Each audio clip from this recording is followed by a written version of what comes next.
Happy Ardor Days. We are igniting the blockchain. The crypto woman here, otherwise known as Elizabeth, with Paul Busch, also known as Bitswift. Bitswift, you got it. Yep. Yes, and he represents the Bitswift project. So welcome, Paul. Exciting times. For sure, absolutely. Very nice to meet you, and hello everybody out there. Yes. We have so many exciting things to talk about with you. The launch of one of the child chains of Ardor. And but before we do that, why don't we get to know you a little bit? Tell us a little bit about yourself. Yeah, for sure. Well, my name is Paul. I'm the CEO behind Bitswift. I grew up in Niagara Falls area, which is in Ontario, Canada.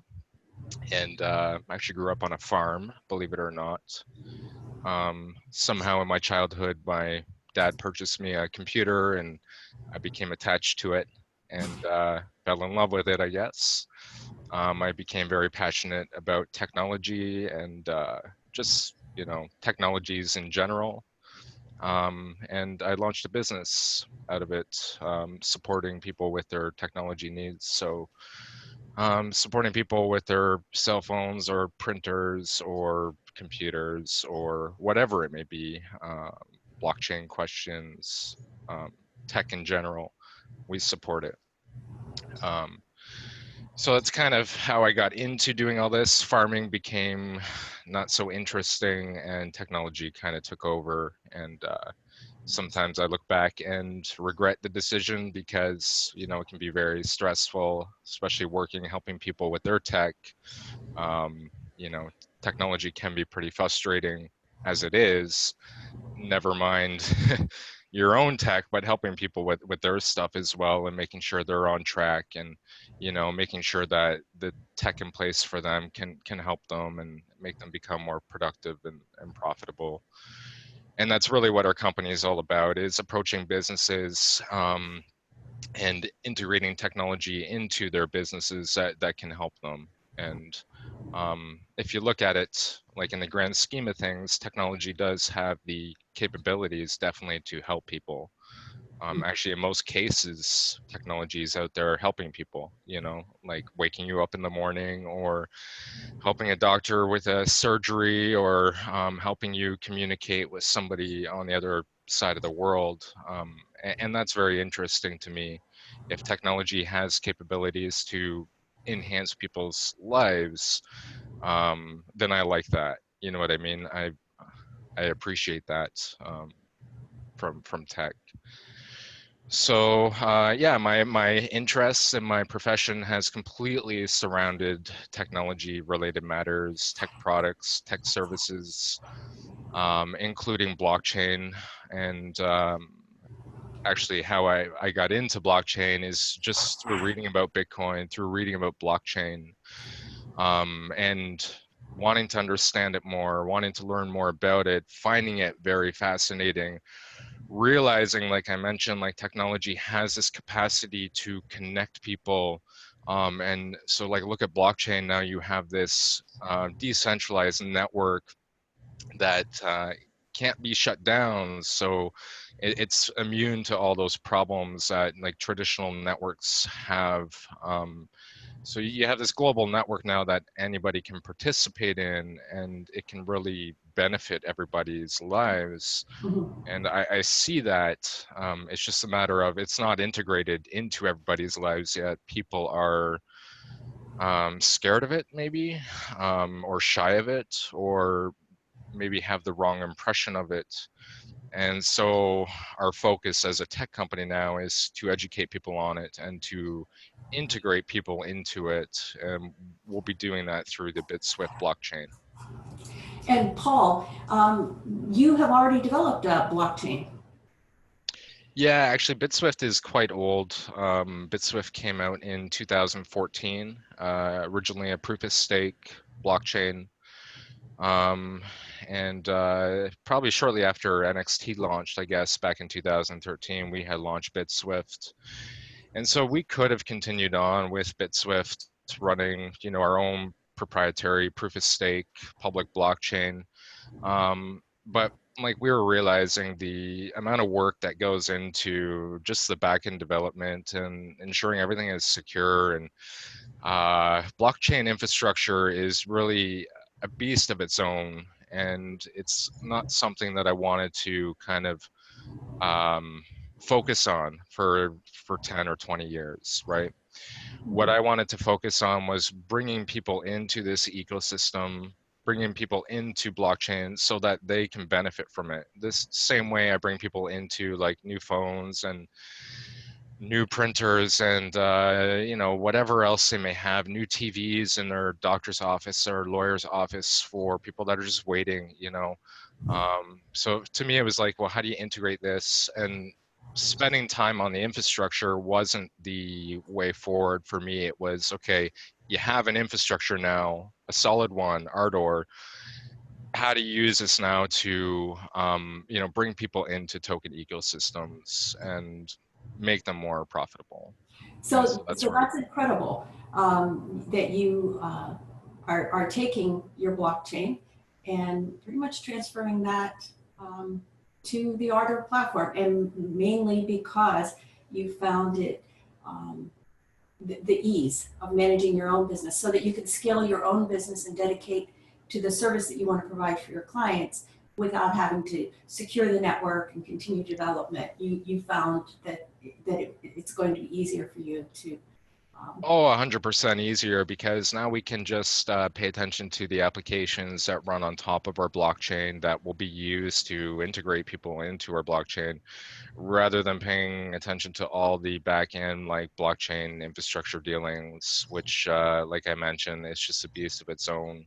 Mhm. And that's not the way I could see our company growing. Like, that might be the way for Jelly to grow, or, other blockchain development companies. But like, we're integrators, we're technology integrators. We're already, our company is already operating within business. So we're already in mom and pop shops. We're already in fast food restaurants. We're already in hotels. We're already in doctors' offices and lawyers' offices. And so we can't sit there, programming the back end of the blockchain while trying to also get all of these clients into blockchain. For us, it was more like, okay, find something suitable, find something secure, something stable, something that works, something that has all the features you need. And so that turned out to be Ardor.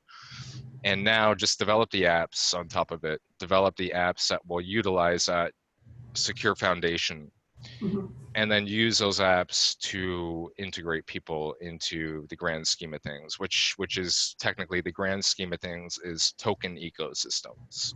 And Um, you talk to us a little bit about that. You have some amazing uses for your blockchain. Well, I think they're amazing. They might be basic from a business point of view, but you're integrating your tokens and your blockchain applications into your business in a way that is possibly something that many businesses will be able to do.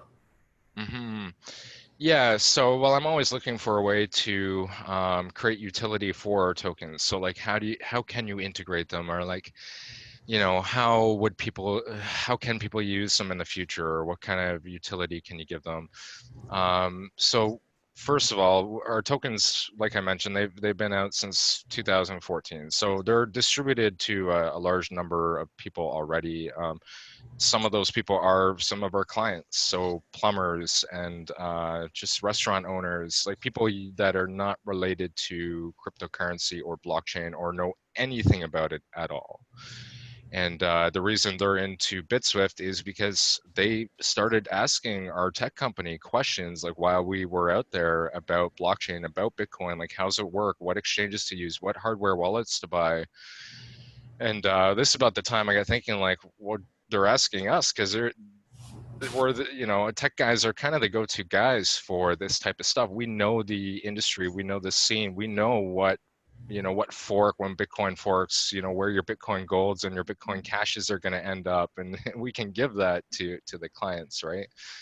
So first use case for our tokens was just our clients buying our tokens from us.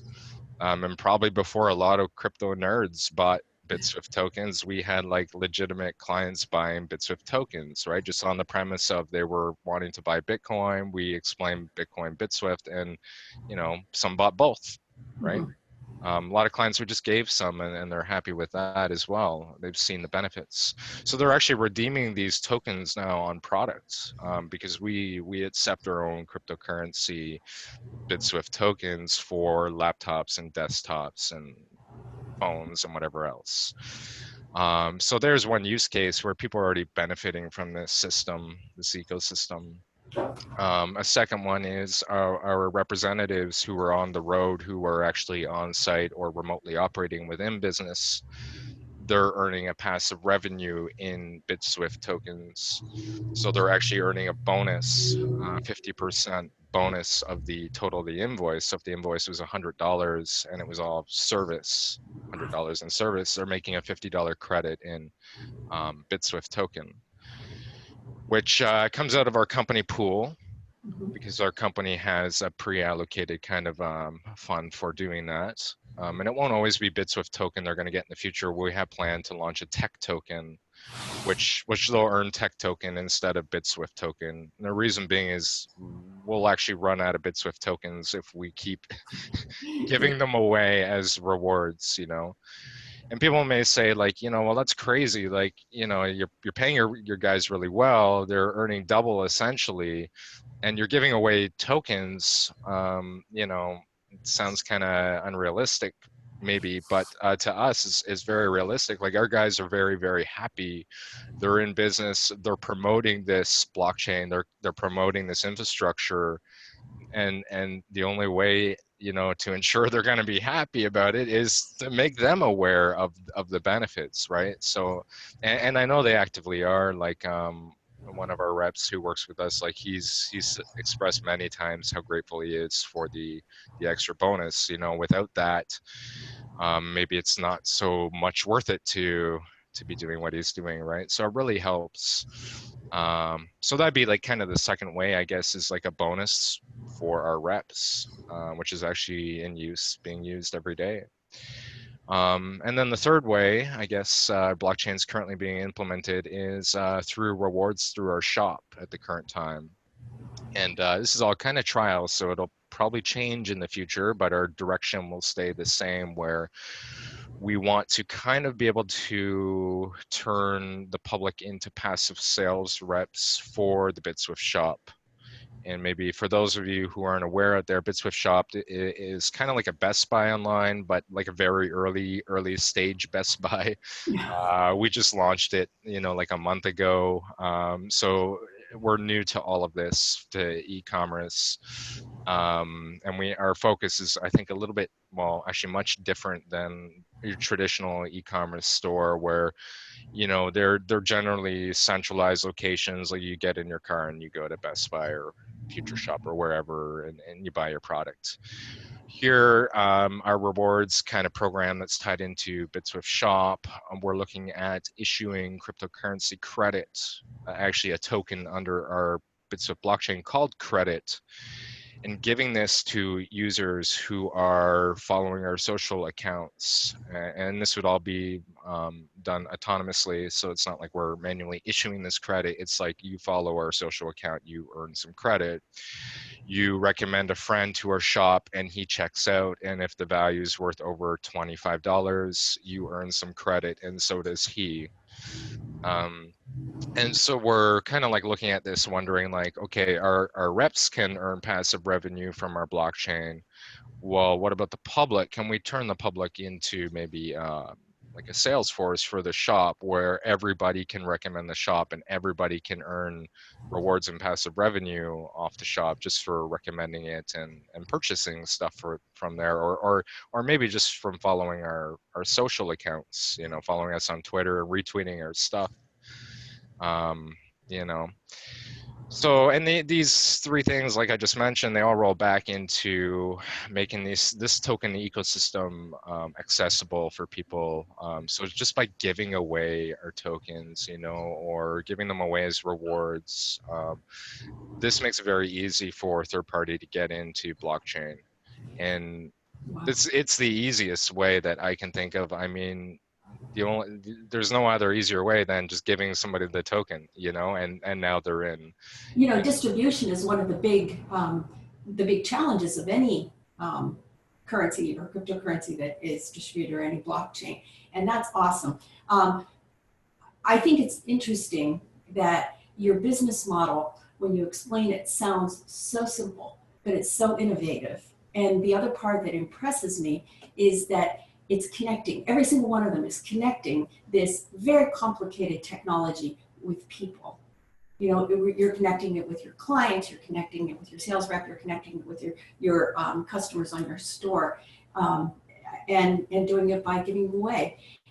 You're making evangelists for blockchain, for the Bitswift token, and by extension, but for the Ardor Platform. So I think that it just scores positive points on every angle. Mm-hmm. Yeah, thank you. Yeah, if you look around, like the networks that have the most connections to them are actually the most valuable. And there's some law out there, I forget, like not Murphy's Law, but one of those laws that state that the more participants on a network, the more valuable the network becomes. So like you look at Facebook, obviously as the Facebook community grew, so did the value of Facebook company. You look at any telephone network, and the value of that telephone network is proportional to the amount of people that are using that telephone network. Same with like Google and everything else. So our whole concept here is we have a blockchain network. We have a good start here with a large number of people. We have business presence. We're trying to approach this very professionally. And so now it's a matter of like, okay, how do you just keep adding to this? How do you keep adding use cases to it? And how do you keep connecting people to it? And we know if we just keep doing that, that ultimately the value should just keep going up. The more value you add to something, whether it be a car or a blockchain network, the higher the value of it will go, and the more beneficial it is for everybody involved. I hear you saying, I hear your story, and what I'm perceiving is that very first, you are a service-based company and a value increasing motives.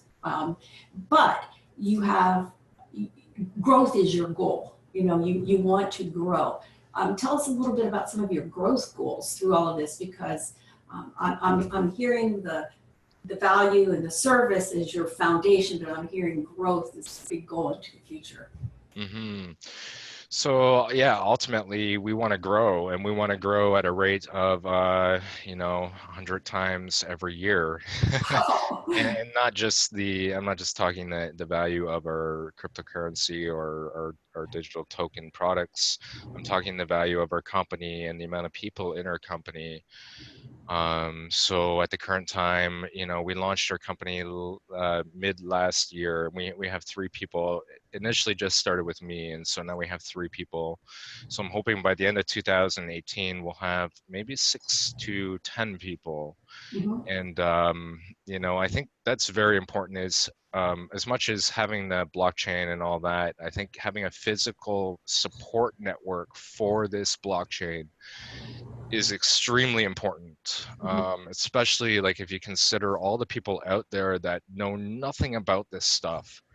And so they're looking for like, a go-to kind of person, a techie, to kind of help them with this stuff, to explain it to them, to make sure they're not getting scammed, and they're going to come to somebody reputable. So our plan is definitely get more people on board, and we've actually been looking actively into that for months now, and we have a kind of like a lineup of people who have applied through email, and just people I met in Discord and Slack. Like we've got a lot of love out there, people who I think are starting to get what we're doing, and are asking like, how do I join Bitswift? So long-term plan here, you're going to see hopefully people, representatives, Bitswift reps, who are kind of technical people who may actually be operating their own tech company, who just come in under the Bitswift umbrella, and then start supporting and start repping and start promoting and installing our blockchain in their area.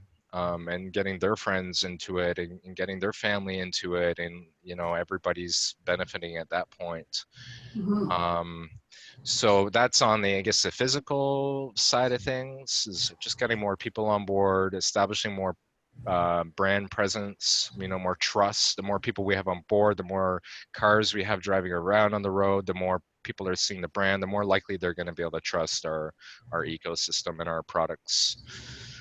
And then obviously, yeah, we got a long road ahead of us on the digital frontier as well, like through our blockchain and all our apps.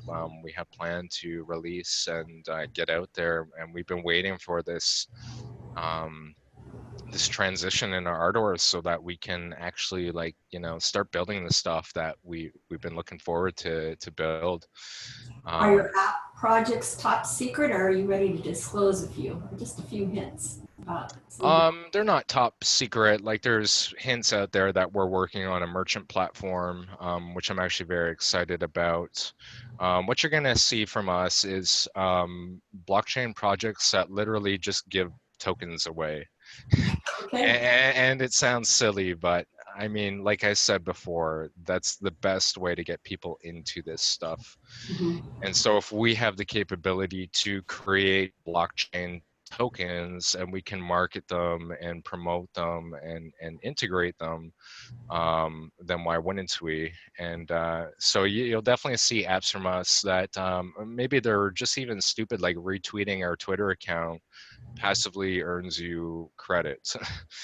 Drop your Twitter account in the link below. Yeah. Done. But So people, I mean, like, it sounds like a simple idea, but think of it, if you could attach a digital asset to a tweet, yes. and then have people retweet that tweet, and then everybody retweeting it is also earning a share of that asset that was attached to that tweet.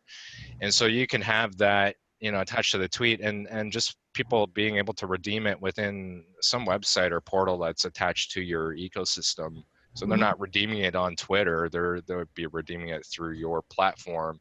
But as soon as they redeem it, they're part of your platform. And you will be onboarding a lot of people, a lot of new people, and like you said, you will be providing support for them. But when they come in, they're probably going to have a curiosity just about blockchain and cryptocurrency, and they're probably going to start trading. What warnings or words of wisdom would you give your people that you onboard there, newbies? Newbies, just be careful, like, there's a lot of scams out there. There's a lot of accidents that can happen. You send your funds to the wrong address, or you send from, Ethereum to Dogecoin address. You can end up in some trouble trying to recover your funds. I always tell people, like, I think crypto is kind of at the stage where it's like kind of like for robots, because robots don't normally make mistakes unless a human program them to make a mistake, right? Where humans we're so accident prone. And with crypto, I mean, if you're not careful, you're going to lose everything. And it could just be a matter of you didn't copy and paste something properly, or a matter of your computer has a virus on it that you had no idea was on it, and it hijacked your passphrase, and Right. there goes everything. You know what I mean? So yeah, newbies need to be safe. And I guess, that's the whole thing. Like, we're here to help newbies, is people out there that are asking questions, and like, Satoshi is not going to pick up his phone and answer them, like, there's nobody there to call, right? It's not like even your investment advisor, you phone them and they're like, we don't deal with this, like, we don't know where Bitcoins and cryptocurrencies, they're created on computers. They're not created by a central authority, so they're, I think, meant for the techies. I think they're meant for the tech support people out there to kind of like support and integrate and install it. It's something they'll probably have to learn and know in the future, for Mhm. sure. So yes, you're right. So you're building a staff to start doing that. Um, Interestingly, businesses who do start building on the blockchain probably also have to build staffs. How are you vetting these people that approach you that you know nothing about? My customers, you mean that? Well, the people that you were going to hire to build Oh, well, apps, to do your tech support.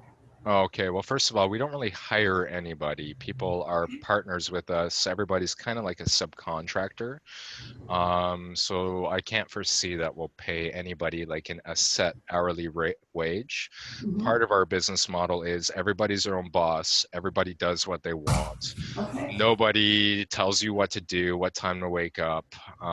Everybody does their own thing collectively in a distributed, decentralized manner. We're all just independent, operating under this brand, promoting it. How am I vetting them? A lot of research. So, you get your name, I'll type it in Google. Your ID I have scanned on my phone.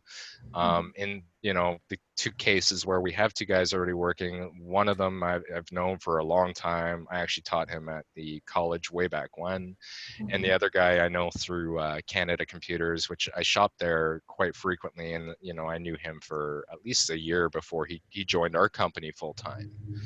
Okay. And he's doing quite well. So how will I vet the guys who come on in the future? I mean, like any other thing, I guess, like you just need to have like a good vibe about what's happening. Mhm. And a lot of it, for me anyway, a lot of it feels like instinct, like there's just like you kind of feel when something's right and something's not right. Mhm. And obviously you want to steer clear and avoid the situations and the people that are not fit for the task, Right. you A know. the interview process. I think maybe what motivated me to ask that question somewhat is that you see the the label blockchain or blockchain expert or blockchain consultant or blockchain advisor now popping up everywhere on LinkedIn profiles and everything. And I, I'm hesitant to give credit to all of um, those labels as being fully representative of a qualified person. So Hmm. I I guess Yeah, I and I mean, I guess the only thing that makes us qualified is we've been in the space for a long time, right? Like, there's no blockchain, as far as I know, you can't get a blockchain certificate. no you can't yet.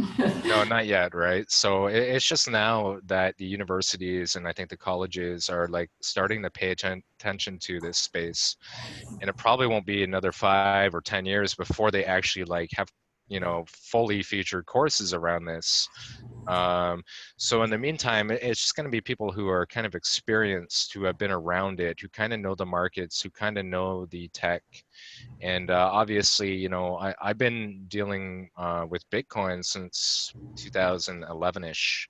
Okay. Like NXT, I think I read about right when it came out in 2013. I didn't really pay much attention to it then, but we've been around the token ecosystems and blockchain in general for since the very early days. Okay. Bitcoins were $2, and I wish I held on to all my Bitcoins. Right. So, Mhm. but I think experience is really what makes somebody a professional at what they're doing, Mhm. and it doesn't matter what it is. The more time you have involved around a certain kind of system, the more apt you are to know the ins and outs of that system, and not just the internals of it, but like all the things around it. So like people are asking us, what exchanges should we use? And it's like, well, okay, you're Canadian, use Quadriga, you know. There's so many questions out there and not enough people out there, I don't think, not in a professional manner to answer them. You know what I mean? There's no real companies out there yet that specialize in blockchain or token ecosystem training. But I'm telling you, there are a lot of people that have questions, you know. Interesting. Now, and then obviously there's going to be people watching you and getting ideas and businesses that are coming in onboarding into the Ardor platform too. As a businessman and somebody who's developed a blockchain and found many or several use cases now for your own business, what advice could you give to a business person coming in who's looking for a potential blockchain project? I guess it would all depend on what their focus was, right? For me, I guess I learned that did not want to specialize in developing a blockchain platform. We just wanted to utilize a blockchain platform to build decentralized apps on top of, which I think is going to save us or allow us to save a lot of time in the end, just worrying about our apps and not the whole infrastructure. So my advice would be like, just figure out exactly what it is you want to do, and then get your foundations set up, start building on top of the right platform from the get-go. And that way you're not wasting a bunch of time with things that don't matter in the end, right? Pre-planning, I guess, is number one. Have a goal, have a mission. And failure, I guess, is part of the process. Actually, I know it is. You're going to fail multiple times before you finally become successful.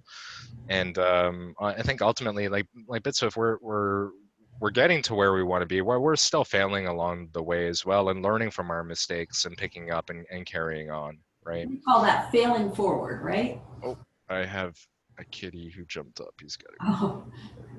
go.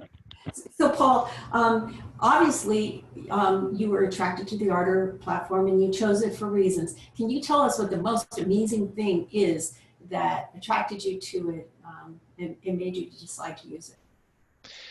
Yeah, so actually it was NXT that got me attracted to Ardor. Okay. And excuse my cat here, he keeps jumping up. Me.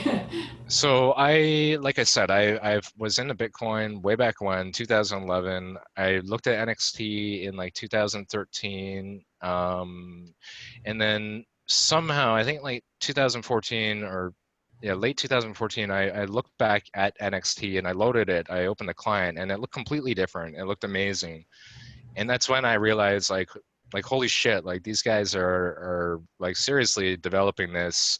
There were so many more features and everything looked way better than it did initially. So that's when I really got back looking at NXT, and it was already proof of stake. I had everything we needed. So we were actually at the time going to transition from our old blockchain into we were gonna fork NXT and recreate Bitswift under NXT and just migrate all our tokens into our own version of NXT, Okay. which would be Bitswift version 4, I guess, at that point. But then, Ardor was being developed at this time, so we got looking into Ardor as well. So by looking into the newer versions of NXT, it brought us to looking into, okay, well, what's this Ardor thing? And then that got us into talking to Traven and Leor and everybody else, and looking into their community there, and seeing, reading up on, the Ardor platform and what it offers and all the benefits and the infrastructure and, how it actually works, reading about it, and just realizing like this is what we need. Because we had, like I said, I didn't want to pay attention to infrastructure anymore, like blockchain infrastructure. I just wanted to get on with developing apps that utilize our tokens. And so, it just made sense that now we have a platform here, Ardor, which can provide the security framework we need for our tokens. We can migrate our tokens into there, and we can let Ardor handle all of that, tough work that we technically don't want to be doing, Right. and just focus now on creating our apps. And this cat really just wants to poop here. So in just a couple days, then your life's going to change. Yeah, well, we've been waiting a long time now to get into Ardor. So actually we've been in this like transition period, knowing that we can't really develop anything until our bases are set in Ardor, right?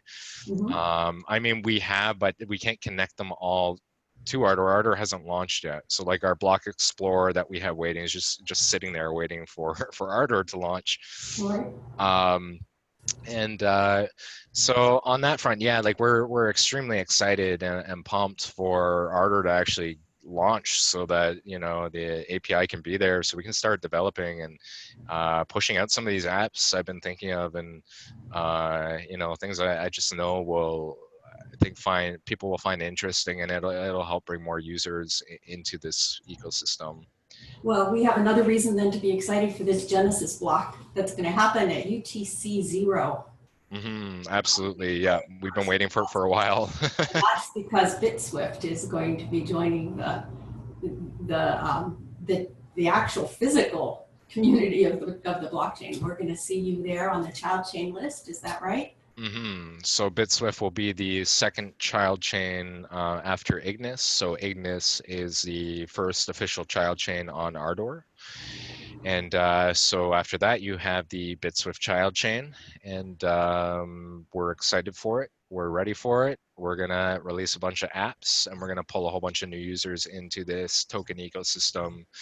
And these are users that will, yes, or initially hit the Bitswift blockchain and initially use Bitswift tokens, but I mean, they're gonna find their way into the Ardor system and into Ignis and into Bitcoin and into Ethereum and into Dash and into Dogecoin and all these other ecosystems.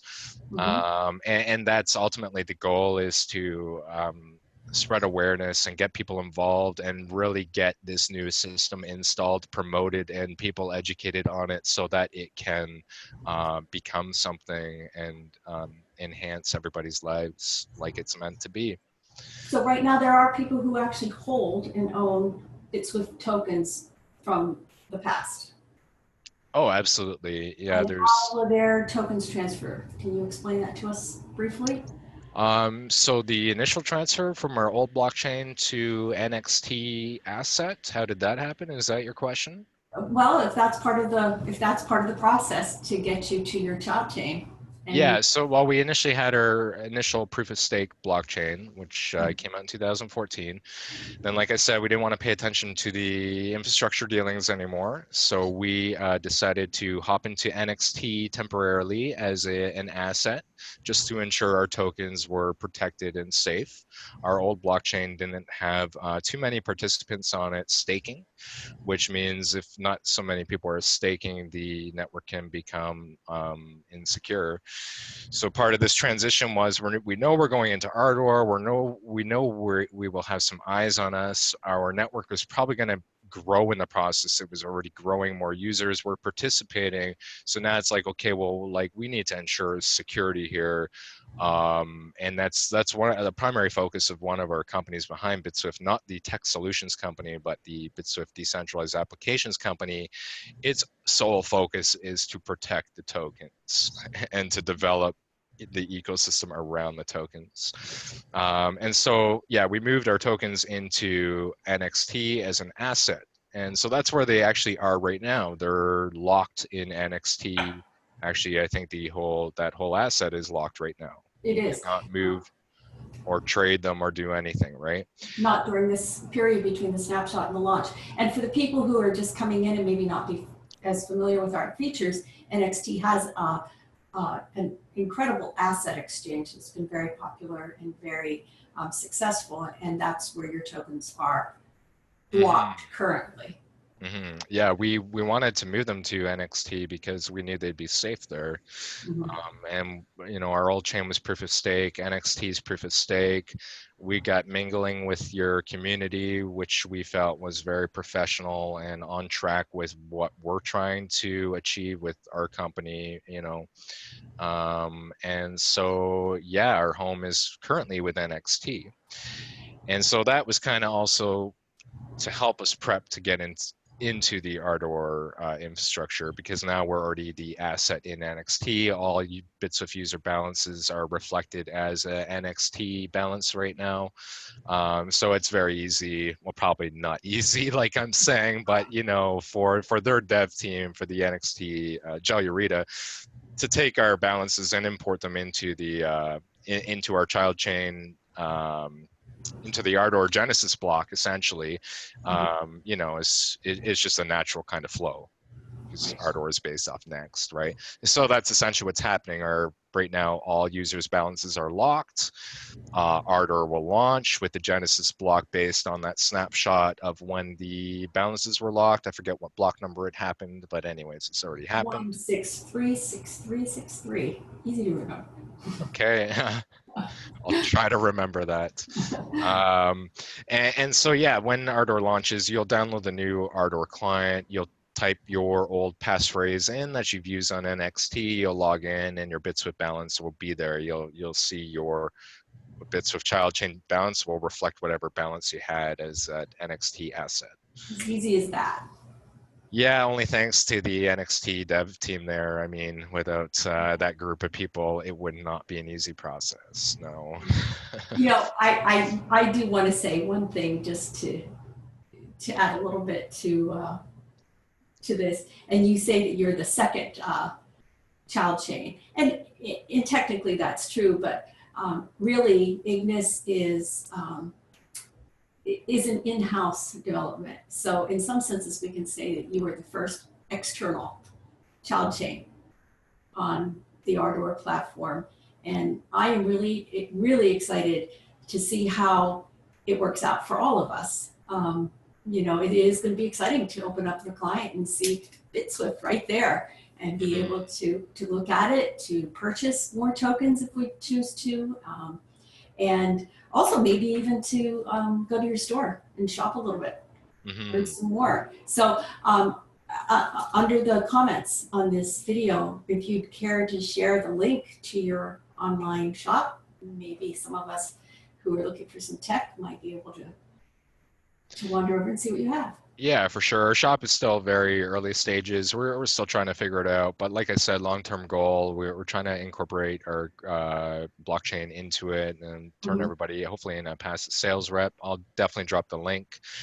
Just keep in mind it's like alpha, beta version, it's operational though. And the other thing to realize about our shop is it's only shipping product to within Canada. So if you're anywhere else, we can't ship product to you yet. You can see though in the future, like if we get a rep going in the States or in South Africa, maybe, it'd be pretty easy then to start selling product in those countries. So that's part of our goals, is to get people up in these different countries, Australia, South Africa, the States, and through these representatives there, branch out or shop there, and turn people in those areas into passive sales reps as well. Wow. Yeah, so definitely I'll drop the link to our shop. Okay, so it's interesting. You're a business guy, you're an Ardor Next fan, and you're also a blockchain expert. And so we look at this blockchain space and we look at the future. What do you see? Like everything, I guess. Everything will happen over blockchain. And so I see in the future a lot of things being autonomous. I think there'll be like an overabundance of everything. Everything will be instant. Everybody will be in virtual reality without even realizing it. Everybody will be living multiple realities, I think, without even consciously being aware of it. Everything will definitely be autonomous. So like your cars and things will just drive themselves around. And so from that perspective, when you start thinking that way, you need to realize all these things that are moving around and doing things by themselves, like they're still going to need to communicate with each other. And they're going to do that through a network, and they're still going to need to be able to exchange value with each other. Like devices are going to start paying each other, like robots will start paying. Your car will maybe pay the electrical, it's not a gas pump anymore, I guess the electricity pump to charge itself, right? So I can't see like a human getting out of the car and like charging the car. Like it'll just pull up on this mat, and like I think you'll credit your car before leaving the house, and your car will just drive around and spending its credits all day. And this will all happen through digital currency. It's not like your car is going to have this, coins. It's going to pop into a meter or something. It's be all autonomous. You get into like, thinking like in the future where work will happen and where play will happen, where education will happen. I think it'll all be in virtual reality. And VR today, I don't think is anything what it'll be like in 10 or 20 years. It'll be much more like reality. So like you'll spend a lot of your time probably in there, like going to a physical location will be kind of like out of out of your mind when you can just put on your contact lens and be in that location. And so it really gets you thinking, like, if we're going to be living inside a digital world, and we probably already are inside some digital universe here, but let's say we're all in VR, well, our interactions there will be digital as well, and that includes our currency and our networks that are used to facilitate, like, what's actually happening, what's real, what's fake, how things communicate with each other. It'll be embedded in everything. I think blockchain is something that is extremely powerful, extremely undervalued even at this point, even though everything is just taken a high. Think 10 years from now, think 100 years from now. It's just crazy. Everything will be communicating with the blockchain in some way, shape, or form. And I can't see it any differently, Are you a science fiction author in another life? That's an incredible picture that you painted. And what I like about it is because sometimes we only set our sights so high when we're looking at like the next step, the application. And for you taking this and just blowing that picture up for us, so huge, like robots paying each other and those big clunky VR things that we have coming down into contacts. That's awesome, because that is likely what the future will be like, and we just don't sit here and look that far into it yet. So yeah, I'm being logical. I'm not thinking this is sci-fi. I'm thinking, like, here's the thing. I have 4 small kids, so I visualize, like, when they're my age, what will their life be like? What sorts of things will they have? And when I start thinking that way, it's really crazy. Like I went from having a massive tower beside my desk to operate, my computer, to this little thing here, which has like 10,000 times the power I had in that old computer, right? The future, like, when you think about it, like, everything will be connected, everybody will be connected, everybody will be living inside literally inside of a virtual world, I think, and operating in there. They'll be going to work in there, they'll be going to school in there. And if that's the case, if everything's becoming digital, and digital currencies, like, natural, and if things you need to communicate with each other autonomously and accurately and in real time, and provably, secure, then blockchain just makes sense, that your devices and the value maybe flowing between them is all happening on a blockchain, and all through token economy. Token economy is coming, credits are coming, and you look in the future, they talk about credits in Star Wars. Yes, yes. And then that's what I'm thinking of. We look at all of those old Star Wars movies and we look at that tech that they had, and nobody ever thought that it actually exists in their lifetime. Well, that's one thing I've noticed in life, is anything you've seen on TV that's been like sci-fi, right? It's come true. Right. So, like, in Star Trek, they had the flat panel monitors. When I was a kid watching Star Trek, we had the big CRTs, and, like, flat screens were like, man, like, that's so futuristic. Well, hey, like, now we're all on flat screen, right? We have screens in front of our faces sometimes.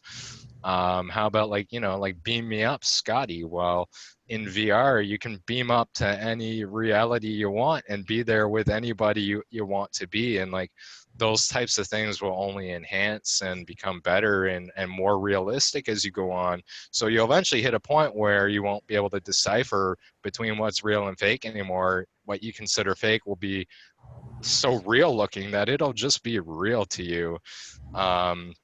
So yeah, I find, I do kind of, maybe I'm looking too far into the future, but the thing is, if you do look far into the future, you can kind of visualize how the world will operate, and it all revolves around everything being autonomous, everything being easy, accessible, cheap, an abundance of everything. Like, the 3 main players here, I think, are blockchain tech, which will really change the way people interact and do things. 3D printing, which is really going to change the way that we have our devices, how we utilize them. Like if you need a part for your fridge in the future, you're just going to print it. I think in the future you'll 3D print food you want to eat. You'll 3D print a pizza and you'll eat it. You'll buy the code from Domino's, and that Wow. I don't think that's far off. You know, maybe 50 years in the future, we can start printing the periodic table of the elements and start printing pizza. I don't Wow. know, right? Wow. Um, but like that code, I mean, I'm sure maybe it'll have to be verified by the blockchain. So it's an official Domino's pizza code that you're buying, that you're going to print this Domino's pizza. So yeah, there's a blockchain and 3D printing, and then the next big one I think that will really change everything is virtual reality. And I don't think people see it coming yet, but virtual reality I think will completely change the way people do everything. You know. Wow. You know what? I'm fascinated by your mind and, Uh, and the ideas that come with it. Thank you so much for sharing um, your ideas that we're actually putting into place here in just a couple of days. We can't wait to watch this develop. And thank you for sharing your vision for the future. I think it gave a lot of people some something tangible to think about and to maybe dream about. Yeah, I think if you think about the future, you just realize that blockchain is a big part of it, and you know, decentralization, just the nature of it, this kind of trustless network you have, it's required in the future. You know, like things aren't going to continue to operate the way they are. They can't, or Right. we're all in a lot of trouble, I feel. You know, so things have to change, and this is the way it will change. And luckily, we're all early adopters, and hopefully a big part of it. Yes. Um, And there's so. room in the future for a lot more Oh, people. absolutely. And you were talking about like you know, Bitswift being the second child chain under Ardor. Well, think in a year from now when there's 10 or 100 other child chains under Ardor, and each one is serving a specific purpose. I personally feel like Ardor is going to be extremely powerful. You're going to have this blockchain ecosystem here where all of these sub projects are able to communicate in a decentralized manner directly between each other, you know, using the decentralized coin exchange built into Ardor itself. And then each project bringing to the table more value added to this Ardor ecosystem. And so, you know, as many users as Bitswift brings in, like these are users that are also part of that Ardor platform. And I think like Martiz there, he just launched that new AEUR, right? Tethered Euro child chain. So now my mind gets thinking, well, okay, well, you know, when's the guy in Japan gonna come on board, and the guy in Australia, and then you have an Australian tethered, and you know, the yen tethered.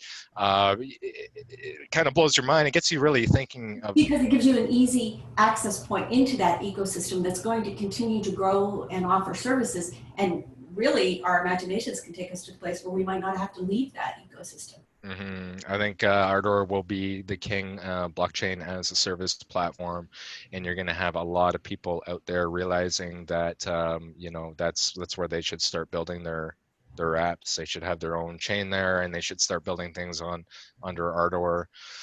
Mm, Um, yeah, it just makes sense. It makes sense for us. I'm sure it'll make sense for many people in the future to follow that. yes, yes, it does. And I'm definitely going to be following your projects closely and looking to hear of any more good ideas that you have. uh, yeah, we'll do that. I want to remind you to put your contact information in the feed, and maybe we'll find a way to get it to other people too when I post it on YouTube a little later. We'll get that out there so that people can get in touch with you to become part of your um, your ecosystem, because you're going to have assets, tokens. Yeah, it'll be great. Mm-hmm. It'll be great. Fun times to look forward to, and an exciting time to be alive. And it's going to be a happy new year. I wish you a very, very prosperous one. Oh, awesome. Yeah. Thank you so much for your time. Really appreciate it. And look forward to working with you and the whole community in the new year. Yeah. Thank you, Paul, and happy new year. See you later. Bye.